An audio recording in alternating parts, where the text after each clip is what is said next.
Wow, this thing's pretty sweet, huh? Want to learn more about electro-optics? Education Today starts now.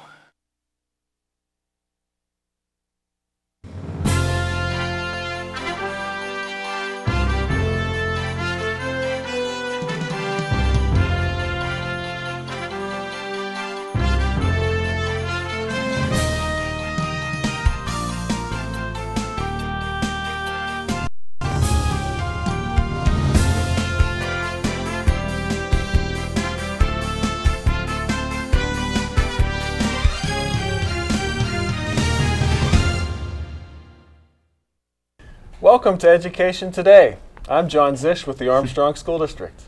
You know, practically everything in our high-tech world owes its existence to the electro-optics industry. Everything from grocery store scanners, to lasers, to robotics and TVs. Today we're going to talk about the exciting growth of the electro-optics industry right in our own backyard. We'll also look at a new electro-optics program for high school students. And our guests today are from Indiana University of Pennsylvania's North Point campus, which is fast becoming a hub of electro-optics in Armstrong County. We have with us Dr. Christy Hyde and Professor Jim Sherman. Welcome to the show. Would you please tell us a little bit about yourself, starting with Professor Sherman? I arrived at IUP Physics Department in fall of 2002. Before that, I worked in atmospheric LIDAR, which is just bouncing laser beams off the atmosphere to measure temperatures and winds, and did some laser design work before that. So. Okay. Dr. Hyde? I'm Christy Hyde, and I just joined IUP in the electro-optics program in January of this year.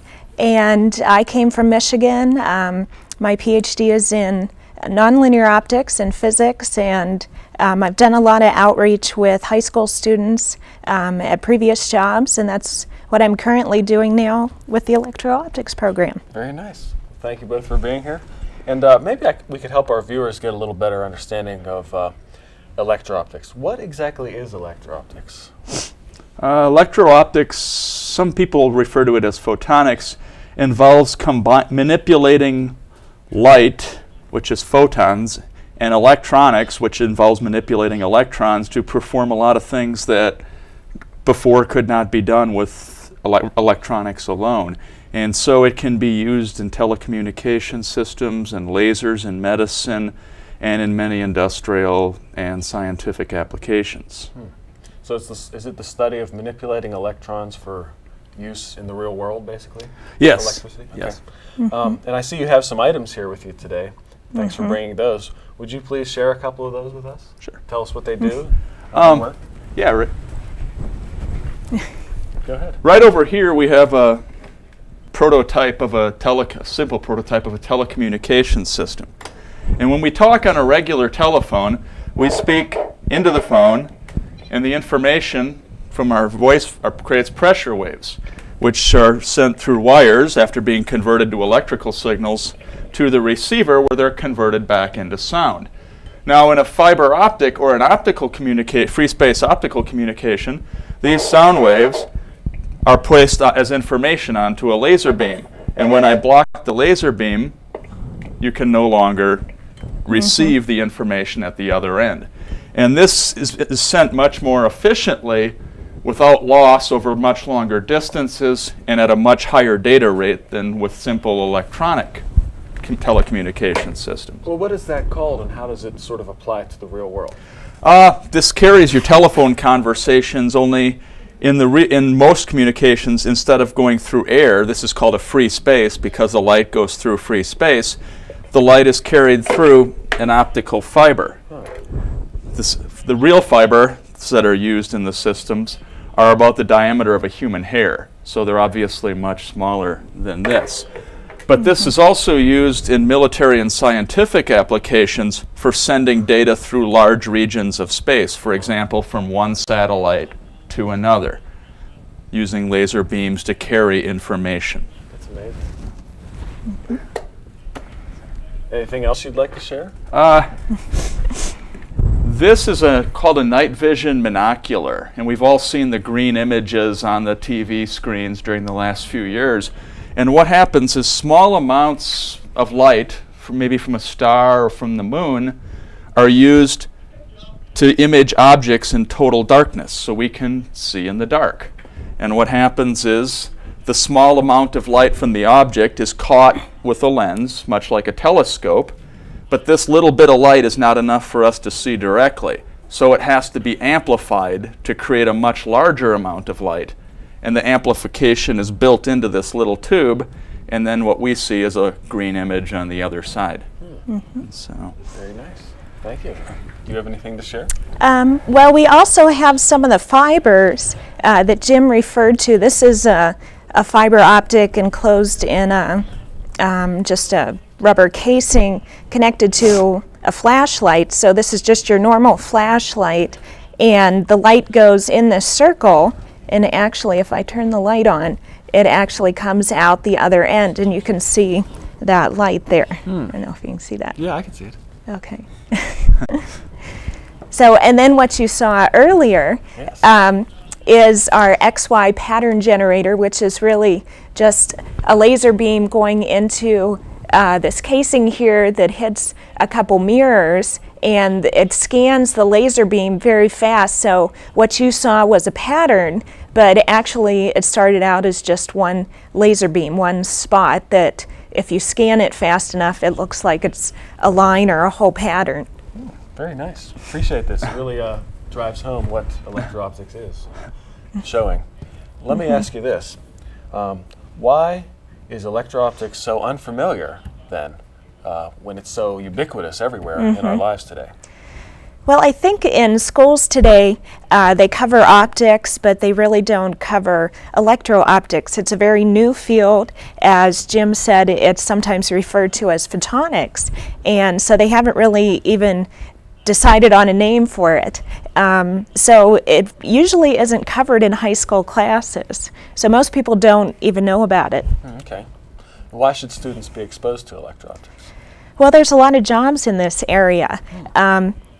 At North Point, where our campus is with IUP, Congressman Murtha has brought a lot of funding into the area to have a lot of electro-optics companies come in. And I don't know if Jim wants to talk more about some of the companies that are there. Sure. There are several small companies that are moving into the area. Many of them, through the initiatives of Congressman Murtha, are geared more toward defense. But it is diversifying somewhat into the civilian applications, and there are projected to be more companies than graduates in the coming years. It's a good thing for Armstrong County. And we have Congressman Murtha to thank for that, indeed. Why was the IUP electro-optics program started? That was started initially as Congressman Murtha has a vision of transforming the I-28 corridor into a center of photonics excellence. Okay. And there also are rumors that it will be combined with Pittsburgh's newfound expertise in the medical sector to entice perhaps biomedical companies into the area. And so he's trying to create a new identity for Western Pennsylvania in the 21st century. That is a nice vision. I hope it comes to fruition. It seems like it is, with all that's going on at North Point. Well, I guess that brings us to the 2+2+2 program. What is 2+2+2? How was it developed? Well, that's a good question. There's the Pennsylvania Department of Community and Economic Development has funded several 2+2+2 programs across the state. And if we look at each two in the 2+2+2, the first two, it allows students in their junior and senior year of high school to start being trained for a career in electro-optics. And the second two, students can work towards a certificate or a degree, an associate's degree. At IUP, we offer an associate's degree in electro-optics, either in applied science or just in science. And the last two, students can transfer to main campus to work towards a bachelor's in applied physics in the electro-optics tract. So the beauty of the 2+2+2 is it allows a seamless transition from high school to college to career, and also there's multiple exit and entrance points. So students don't have to stay for all twos, you might say. They can exit with a certificate after the first two, or they can exit with an associate's or a bachelor's degree. So the program is essentially a 6-year pathway for students to follow into the world of electro-optics. Right, and they can even go beyond the 6 years. They could go on to graduate school and get a master's or a PhD in electro-optics. Now, we've talked a little bit about this, but maybe you could answer in a little more detail. How does 2 + 2 + 2 benefit students? Well, it benefits students because they have the opportunity to learn about this new career field, and also they can start while they're still in high school. They can start earning credits, and when they do that, there's a lot of financial opportunities and grants available, such as Project 720 through the state, that allows students to take these classes and earn these credits, sometimes for free. So at little or no cost, they're earning college credits where, you know, when you wait till after you graduate from high school, we know how costly college credits can be. If I could add one thing about it, most people nationally do not go into optics fields because of a direct interest in optics. Electro-optics or photonics, whatever you prefer to call it, is really an enabling technology, meaning that it is needed in many areas such as chemistry, physics, medicine, even in the graphic arts and entertainment right now. And I can speak for myself. I went into it because I needed it I needed the skills of electro-optics to go into the field that I wanted to do research in initially, which was in atmospheric physics. And so most people go into optics as a tool, and it can be a great tool to get your foot in the door in many fields. Okay. Well, I understand that with the 2 + 2 + 2 program rolling out, you've been busy with some field trips.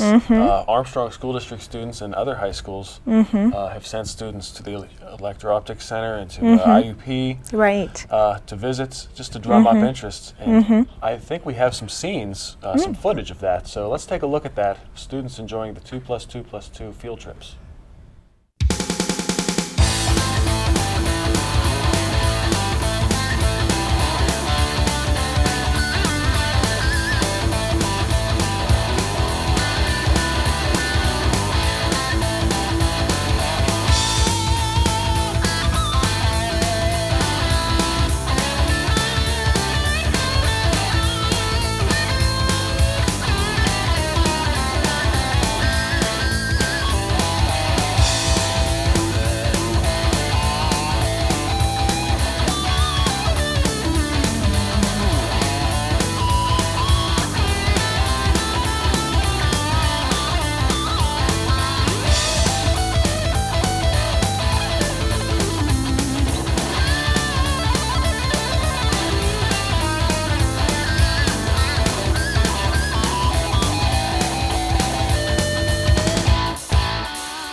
Well, Dr. Hyde, what skills do students need to do well in the field of electro-optics?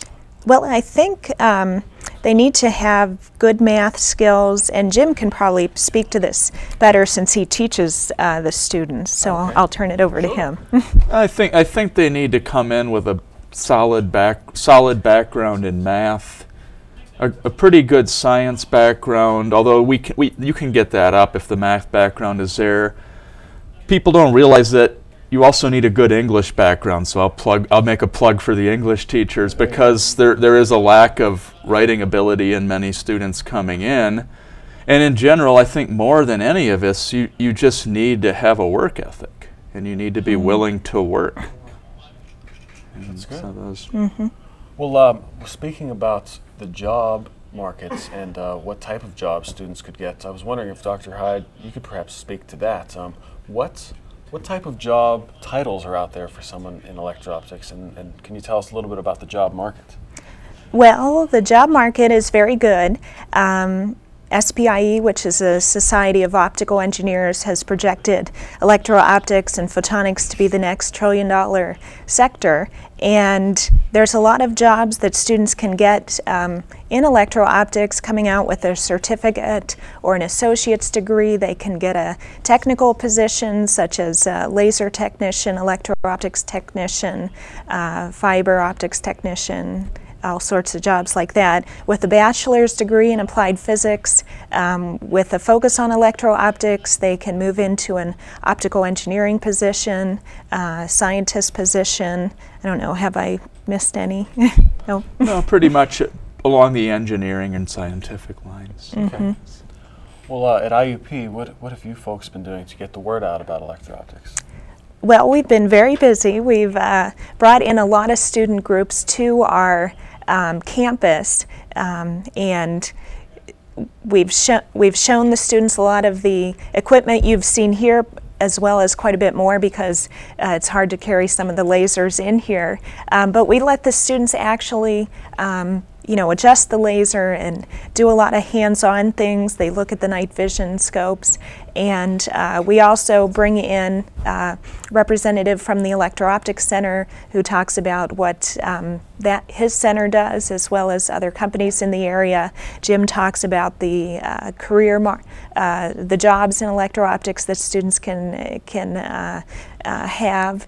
And I also go out to the schools and into the classrooms, because it's hard to take a field trip out of school because they're missing pretty much the whole school day. So to make it easier on the teachers and the students and the administration, I go into the schools. I take a lot of activities, hands-on activities. I take something called the Magic Patch, which is this liquid crystal film that changes temperature, and it should be black, but because it's so warm up here, it's changed colors. It's actually blue.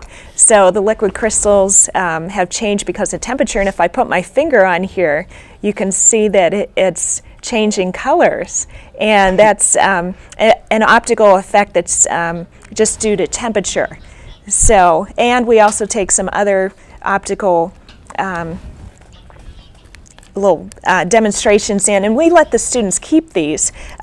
Here they can look through cross polarizers at different objects, and this is something scientists use. This is actually a polariscope that when you cross polarizers and put an object in between, if it's changing the optical properties, then you can tell different things about that material. For instance, if we put like a fork in there, you can see where the stress or strain is due to that might tell you that might break at that particular location. So we show all sorts of things like this to the students. We take these funky glasses in that when you look through them, you can see diffractive properties, so you see the light spreading out into the different colors, and this is all used to teach students about what electro-optics is. We start with what they know, which is what different optical properties, and then we share about how this can be used in electro-optics. Well, that's fascinating. I understand that you've also been busy having teacher workshops at IUP North Point. Would you tell us a little bit about those, please? Well, the teachers in science and math, and also the guidance counselors, we had them to our campus a few Fridays ago, and we showed them all the activities that we show the students, and even a few more. And we also had the teachers work with something called an LED color kit, which is a device that they can use in their classroom to have the students work with and study different properties of light. It has different LEDs, different colors, and also an infrared LED. And so with that, they can look at different properties of light. So we wanted to equip them with materials that they could use in their classroom. We also gave them handouts with the student worksheets and things like that they could use. And the teachers also had the opportunity to visit 2 local companies, Sabius Photonics and Wrapped Industries. And that was great because they got to see our graduates actually working in the field of electro-optics in Armstrong County. So I don't know if Jim wants to say anything more about those companies or. We have several. We basically touched on it before. We have several smaller companies coming in, and the electro-optics centers employing about. They're affiliated with Penn State Applied Research Lab. They have about 150 scientists right now, and so the jobs are there.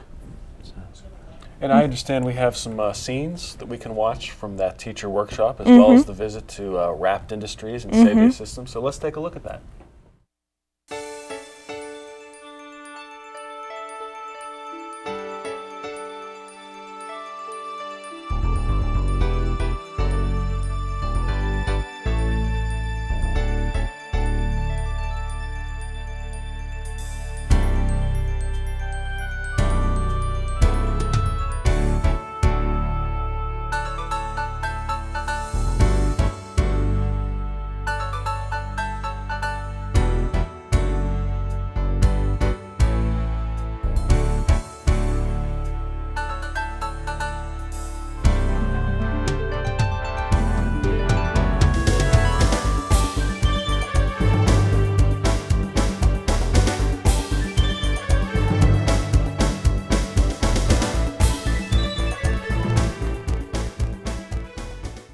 That was great. Well, Dr. Hyde, I understand there's a summer camp for electro-optics this summer. I was wondering if you'd please tell me a little bit about that. Well, this will be our first summer camp for the electro-optics program. We're very excited about it. Jim Sherman and another electro-optics professor, Feng Zhou, will be leading it, and we have a lot of exciting things planned. The students will be building a fiber optics kit that they'll be able to keep, and we'll just be doing a lot of hands-on activities related to electro-optics every day, and we'll also be taking some field trips to local companies. And it's a day camp. It'll be the first week in August, so if students are interested, they can contact their guidance counselors who will have the applications. And we can hold probably about 20 to 25 students, so space is limited, so I encourage students to apply as soon as possible. Sure, and that leads me to another question. In general, how can students get involved in electro-optics? In the program. Okay. Well, they can contact me, and I understand my contact information will be Yeah, we have your contact information right on the screen there. Okay, and they can just go to our website, www.iup.edu/northpoint, and there's a link there to the Electro-Optics 2+2+2 program, and we have all sorts of information about the program, pictures, so I encourage the students to start there, and my contact information is there. They can email me or call me, and I'll get them into the program. Thanks very much. Well, is there anything else that either of you would like to add for the benefit of our viewers? Probably just one more point to reemphasize is that most people go into this field to get into basically a multitude of different applications, and whether you're interested in biology, if you're interested in electronics, if you're interested in physics, chemistry, you can use this field as an enabling field to get into that. So the application spectrum is almost infinite in the field. You're not restricted to working for an optics company, although those opportunities are certainly abundant. Sounds very broad in its scope. Yeah, it is. Sure. Anything else to end on? Well, the courses that we mentioned that students can enroll in their junior and senior year will be offered fall of 2006, so I encourage students to contact me to learn how they can get enrolled in those classes. Very good. Well, that's our show for today. Dr. Hyde and Professor Sherman, I'd like to thank you for being on the show. I would also like to thank our film crew. Today we had students from West Shamokin High School, led by their teacher, Ren Steele. Way to go, guys. Please join us again next week for another look at the Armstrong School District. Visit our website for updated news and information about the district, and have a safe week.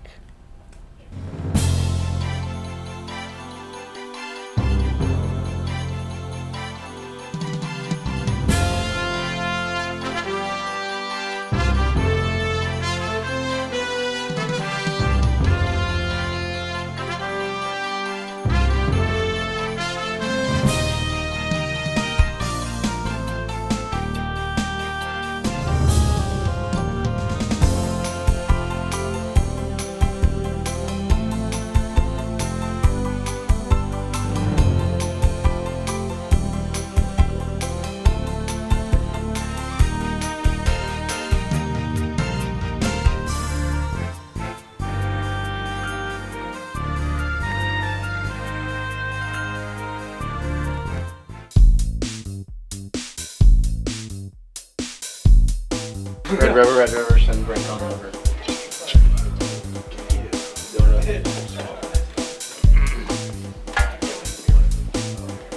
Bane Barrett, what's happening? Not much. What do you think of this today, Mr. Still?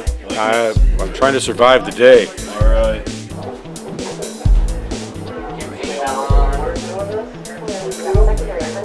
Here's Swanee.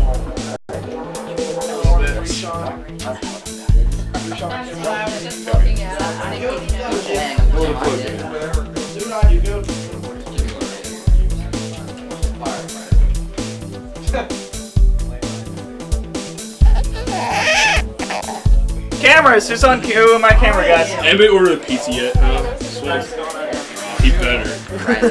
Where's he at? Get him ordering a pizza. Film this crap. This is Mr. Steele ordering a pizza. That's right. Wait, camera 2, try to stay on the hick thing. The black hickey. Camera 2, try to stay with it. Hickey. Okay, ready. 2. Ready 2, take 2. Ready 1, take 1. Camera 2, get to John Zish. Okay, ready 2, take 2. Camera 1, quick, get over on Dr. Hickey. Good. Camera 1, give me a shot on John Zish. Good, nice. Ready 1, take 1. There they are. Are you filming? Oh. See you later.